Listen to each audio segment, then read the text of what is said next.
বাবা মারা যাওয়ার পর আমাদের 3 বোন তাদের প্রাপ্য সম্পত্তি দাবি করলে বড় ভাই বলেছিল তোদের বিয়েতে অনেক টাকা খরচ হয়েছে, তাই এখন আর তোদের কোনো অংশ নেই। পরবর্তীতে দিতে চাইলে বোনরা আর নেননি। এখন আমাদের করণীয় কি? আমি বোনদের পক্ষে ছিলাম, আমিও কি গুনাহগার হব? খুব গুরুত্বপূর্ণ একটি প্রশ্ন। অনেক ভাইরা এই কাজটি করেন।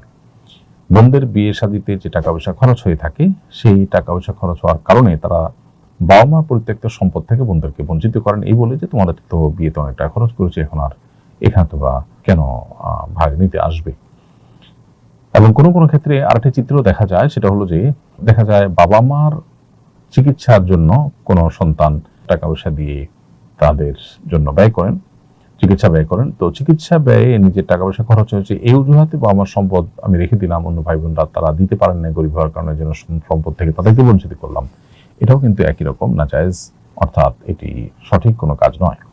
কারণ বাবা যদি বেঁচে থাকা অবস্থায় আপনি ভাই হিসাবে আপনার বোনকে বিয়ে দেন নিজের টাকায় পয়সা খরচ করে, তাহলে সেক্ষেত্রে বাবার আর্থিক সঙ্গতি নেই, সেই হিসাবে এটা আপনার কর্তব্য এমনিতেই বোনকে বিয়ে দেওয়া।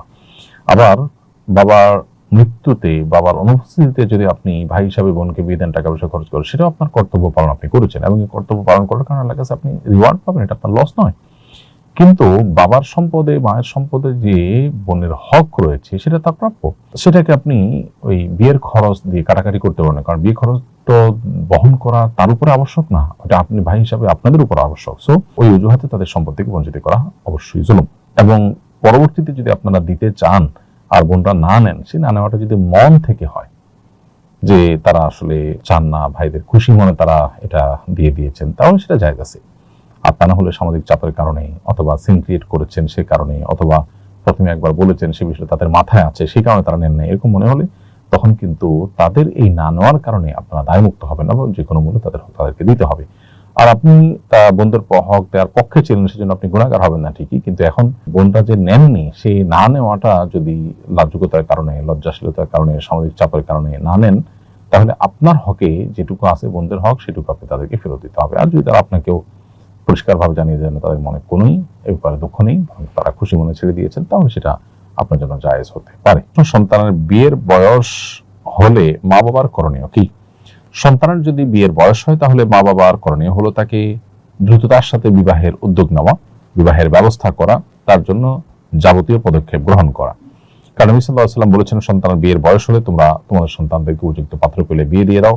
উপযুক্ত পাত্র পেলে যদি বিয়ে তোমরা না দাও, তাহলে সেক্ষেত্রে সমাজে যে ফ্যাসাদ এবং যে পরিমাণ ব্যত্যয় ঘটবে, যে পরিমাণ অসুবিধা তৈরি হবে, তার দায়ভার কিন্তু অনেক ক্ষেত্রেই বাবা মাকে বহন করতে হবে, কারণ তারা তাদের সন্তানকে বিধর্মিতার দিকে ঠেলে দিয়েছেন। অতএব এই জায়গাটাতে আমাদের সর্বোচ্চ দায়িত্বশীলতার পরিচয় দিতে হবে অভিভাবকদেরকে, এবং সন্তানদের উপযুক্ত হওয়ার পর, বিয়ের উপযুক্ত হওয়ার পর তাদেরকে বিয়ে দেওয়ার জন্য উদ্যোগী হইতে হবে, তাদেরকে কর্মমুখী করার চেষ্টা করতে হবে, উপার্জনের ব্যবস্থা করতে হবে, এবং উপযুক্ত পাত্রী খুঁজে বিয়ে দেওয়ার উদ্যোগ নিতে হবে। মেয়েদের বেলায়ও একই কথা প্রযোজ্য হবে। বড় ছেলে আমাদের খোঁজ খবর নেয় না এবং আমাদের সাথে ভালো আচরণও করে না, তাই আমি আমার সমুদয় সম্পত্তি ছোট ছেলেকে দিয়ে যেতে চাই, এটা কি আমার জন্য ঠিক হবে? শরীয়ত কি আমাকে অধিকার দেয়? সন্তানদের মধ্যে যে সমতা বজায় রাখা সম্পদ দেওয়ার ক্ষেত্রে, এটা অনেক উলামা ইকরামের মতে ওয়াজিব। কারণ নবী করিম সাল্লাল্লাহু আলাইহি ওয়াসাল্লাম এক সাহাবী ক্ষেত্রে যখন হেরফের করেছেন, তাকে কিন্তু তিনি ভর্ৎসনা করেছেন, এবং তিনি নির্দেশ করেছেন, আদিলু বাইনা আওলাদিকুম ইত্তাকুল্লাহ ওয়াদিলু বাইনা আওলাদিকুম, তোমরা আল্লাহকে ভয় করো এবং তোমাদের সন্তানদেরকে কিছু দেওয়ার ক্ষেত্রে তোমরা সমতা বজায় রাখো এবং ইনসাফ করো। এর বিপরীতে ফুকাহায়ে আহনাফের মতে এটি উত্তম, তবে ওয়াজিব বা ফরজ নয়। তো এটার উপর ভিত্তি করে যদি কোনো সন্তান ফাসিক হয়, ভুল পথের যাত্রী হয়, ভ্রষ্ট হয়, খারাপ হয়, তাহলে বাবা মা উপহার উপঢৌকন দেওয়ার ক্ষেত্রে তাকে যদি খারাপ সন্তানকে যদি কোনো কিছুই না দেয়, সেক্ষেত্রে ফুকাহা উলামা ইকরাম সেটিকে জায়েজ বলেছেন, যেমন মুফতি সাহেব রাহিমাহুল্লাহ এটিকে জায়েজ বলেছেন, কিন্তু আর উলামা ইকরাম এটিকে জায়েজ বলেন না, এবং অন্যান্য উলামা ইকরাম এটিকে জায়েজ বলেন না। কারণ সন্তানকে সম্পদ দেওয়া এটা বাবা মার কর্তব্য। আল্লাহ তাআলা যে হিস্সা ঠিক করে দিয়েছেন, সেটা আল্লাহর দেওয়া নির্ধারণ, আল্লাহ ঠিক করে দিয়েছেন। অতএব এটা ফরজিয়াতুম মিনাল্লাহ, আল্লাহর নির্ধারণ, এটাকে লঙ্ঘন করার কোনো সুযোগ বাবার নেই।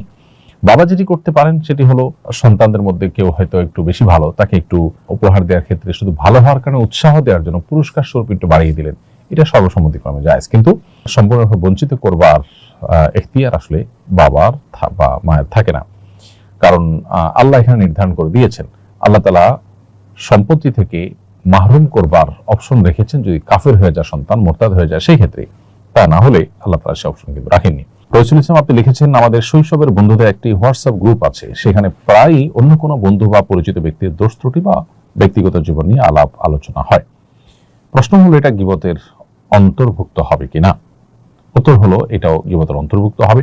রসিকতা করে, দুষ্টমি করে, বন্ধুরা আড্ডার ছলেও যদি কারোর সমালোচনা করেন যেটা তিনি শুনলে কষ্ট পেতেন বা যেটা তার দোষ, তাহলে সেটা গুনাহের কারণ হবে। কারণ দোষ তার সামনে বলে তাকে সংশোধন করা যেতে পারে, দোষ বলার যে মূলনীতি আছে যাতে তিনি কষ্ট না পান, আঘাতপ্রাপ্ত না হন সেভাবে, অথবা তার পেছনে যদি সমালোচনা করতে হয় সেটি উদ্দেশ্য করা যাবে যেন তার পেছনে সমালোচনা করার মাধ্যমে তার সম্পর্কে সচেতন করা হয়, সতর্ক করা হয় যে অমুক লোকটা এরকম, তুমি সতর্ক থেকো।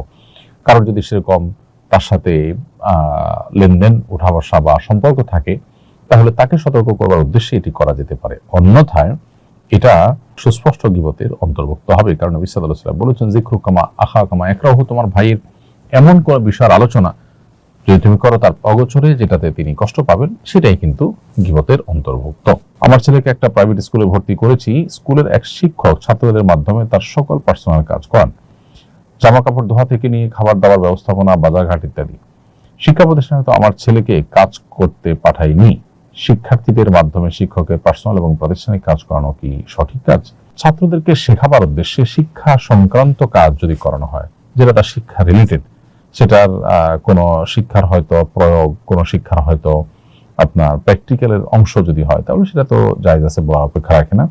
আর ছাত্রদেরকে শিক্ষার সঙ্গে কোনো সম্পর্ক নেই এরকম কাজ, অর্থাৎ একান্ত ব্যক্তিগত কাজ যেমনটি আপনি বলেছেন, সেরকম কাজ যদি করানো হয় তাহলে সেটা হবে নাজায়েজ। বিশেষ করে ছেলেরা যদি স্বপ্রণোদিত হয়ে না করে এবং তাদেরকে শিক্ষকের অধীনে আছে সেই সুবাদে যদি শিক্ষক তাদের দিয়ে এই সমস্ত করান, তাহলে সেটা হবে তাদের প্রতি অবিচার এবং জুলুম। ছাত্ররা যদি স্বেচ্ছায় কাজ করেন এবং ব্যক্তিগতভাবে শিক্ষককে শ্রদ্ধা জানিয়ে তার কাজ করতে উদ্বুদ্ধ হন এবং শিক্ষকও তাদেরকে আদব, লেহাজ, বদের কাজ করার শিক্ষা তার অংশ হিসাবে সেটি করান, তাহলে সেটা জায়েজ হতে পারে। ফাহিমা তা আপনি লিখেছেন, গ্রামের বাড়িতে গোবর ও মাটি দিয়ে বাড়ি লেপা হয়, আমরা ওই বাড়িতে নামাজ আদায় করি, এটি কি নামাজ আদায় হবে কিনা? নামাজ পড়ার জন্য যে জায়গায় নামাজ পড়বেন আপনি, সেই জায়গাটা পবিত্র হওয়া জরুরি। আর নামাজের জায়গা দ্বারা উদ্দেশ্য হলো সিজদার জায়গা এবং হাত পা রাখার জায়গা। পুরো ঘর বা বাড়ি পবিত্র হওয়া জরুরি নয়। এরপরে যদি গোবরে লেপা জায়গায় পবিত্র জায়নামাজ, পাটি ইত্যাদি দিয়ে আপনি নামাজ পড়েন, তাহলে তার উপরে নামাজ আপনার হয়ে যাবে। আর যদি সরাসরি গোবর উপরে নামাজ পড়েন, তাহলে সেটা অবশ্য আপনার জন্য নাজায়েজ হবে এবং সেটা আপনার নামাজকে নষ্ট করবে, নামাজ হবে না। আসুন্নাহ ফাউন্ডেশন, উম্মার সাথে, সুন্নাহর সাথে।